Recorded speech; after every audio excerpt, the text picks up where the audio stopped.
Hi everyone, this is Kishore Purswani from smart VRC.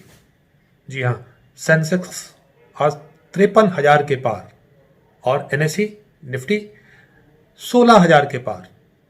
और दूसरी तरफ आईपीओस की बहार। जी हाँ, शायद ये पहली बार हो रहा होगा कि एक ही तारीख को 4 आईपीओ खुलने जा रहे हैं। जी हाँ, 4 अगस्त को 4 आईपीओ खुलने जा रहे हैं, जिनकी आज हम चर्चा करेंगे। तो सबसे पहले हम चर्चा करते हैं देवयानी इंटरनेशनल की, जिसको हो सकता है आपने नाम ना सुना हो, लेकिन अगर जो ब्रांड्स आपकी स्क्रीन पर दिख रहे हैं वो अगर आप देखेंगे, पिज़्ज़ा हट, कोस्टा कॉफ़ी, केएफसी, वंगो, तो आप पहचान जाएंगे इस कंपनी को। तो आइए हम चर्चा करते हैं इस कंपनी के बारे में। ये क्यूएसआर यानी कि क्विक सर्विस रेस्टोरेंट सेक्टर में काम करती है।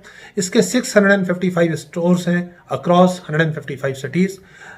काफ़ी पुरानी कंपनी है, इनकॉर्पोरेट हुई थी 1991 में। और इनके प्रमोटर्स रविकांत जयपुरिया, मिस्टर वरुण जयपुरिया और आरजे कॉर्पोरेशन लिमिटेड। अब अगर इनके प्रोडक्ट्स किस तरह से कस्टमर्स तक डिलीवर करते हैं उनकी बात करी जाए तो ये these are the largest franchisee of Yum brands amongst the largest quick service restaurants chain operators in India. जैसा कि हमने चर्चा की, 655 स्टोर्स हैं across 155 cities all over the country, अगर मार्च 31 पे देखा जाए तो। यम ब्रांड्स जो है, मैनी फास्ट फूड ब्रांड्स आते हैं इसमें, जिसमें पिज़्ज़ा हट, केएफसी, टैको बेल ब्रांड्स हैं। और इनके 3 बिजनेस वर्टिकल्स हैं। कोर ब्रांड्स में केएफसी, पिज़्ज़ा हट and Costa coffee. International business में इनके स्टोर्स हैं फॉरेन कंट्रीज में, नेपाल और नाइजीरिया में। और अदर बिजनेसेस में जिनके ओन ब्रांडेड स्टोर्स हैं जो भी काफ़ी फेमस हैं, वेंगो, फूड स्ट्रीट, मसाला ट्विस्ट, इले बार, अमरेली, क्रश जूस बार।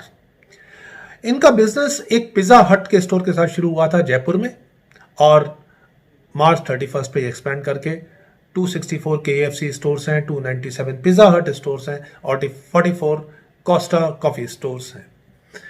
अब अगर इनके परफॉर्मेंस की बात की जाए तो इनके एसेट्स पहले 1807 करोड़ मार्च 19 में, फिर 4% इंक्रीज हुए और उसके बाद 12% करके 1668 पे। अब रेवेन्यू और नॉट प्रॉफिट की बात की जाए तो साफ कोविड का इम्पैक्ट आपकी स्क्रीन पर दिख रहा होगा। 1324 से 1535 15% बढ़ा, फिर 22% कम हुआ, लगभग 1200 करोड़। और प्रॉफिट्स अभी तक इन्होंने नहीं बनाए हैं और इनके मार्जिन्स नेगेटिव में है, 7% से 7.1%, 7.9%, 5.3%। और प्रॉफिट्स आपकी स्क्रीन पे हैं जो कि पिछले 3 साल से नेगेटिव में है अभी। तो इनकी परफॉर्मेंस अभी भी स्ट्रेस्ड है।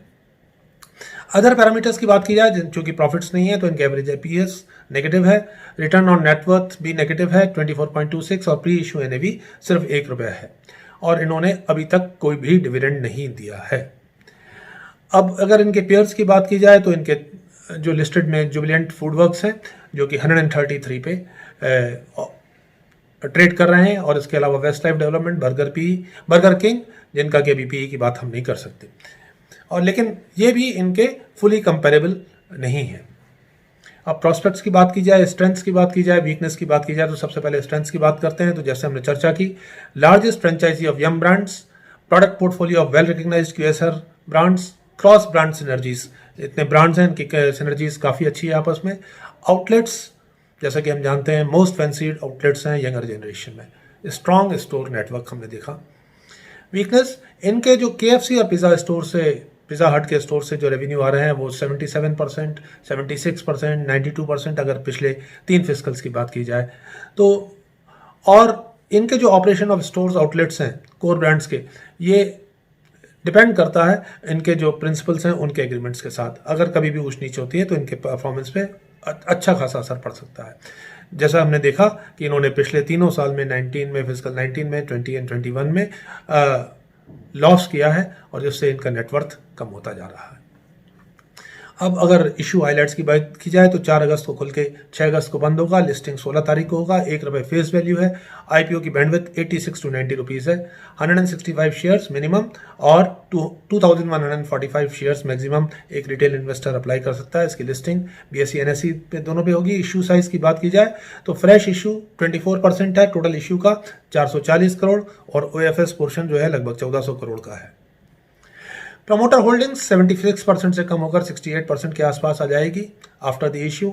इन्होंने initial equity at par issue की, फिर फर्दर ₹15 से लेकर ₹43 के रेंज में जुलाई 2000 और मार्च 2021 के बीच में दिया है।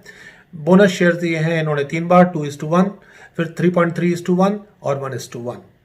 जो एवरेज कॉस्ट ऑफ एक्विजिशन जो है जो प्रमोटर्स की और सेलिंग स्टेक होल्डर्स की है 0.66 यानी कि 66 पैसा से लेकर ₹30.61 तक है।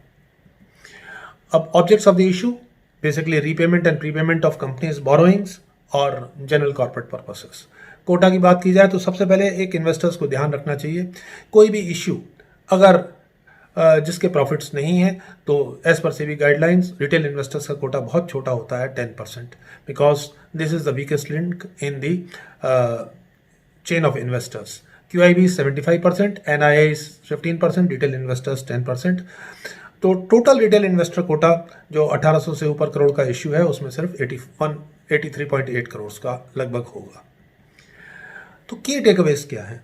एक फैंसी है मार्केट में, जोमेटो में एप्रीहेंशंस थे लेकिन जोमेटो की लिस्टिंग देखी उसके बाद का देखा तो डेफिनेटली हो सकता है कि एक अच्छी रिस्पांस मिले इश्यू को। लेकिन अगर हम फाइनेंशियल पैरामीटर्स की बात की जाए तो it's better to stay away, but those risky investors who want to take a risk on the lines of Zomato is their total personal choice. They are the largest, as we have discussed, franchisee of Yum Brands. Product portfolio is well recognized, and we have discussed that they have incurred losses. Now it depends upon the investor. Based on the performance of the company so far, it's better to stay away, but risky investors can take their own decision. Thank you very much, friends. We'll be discussing the other three IPOs also.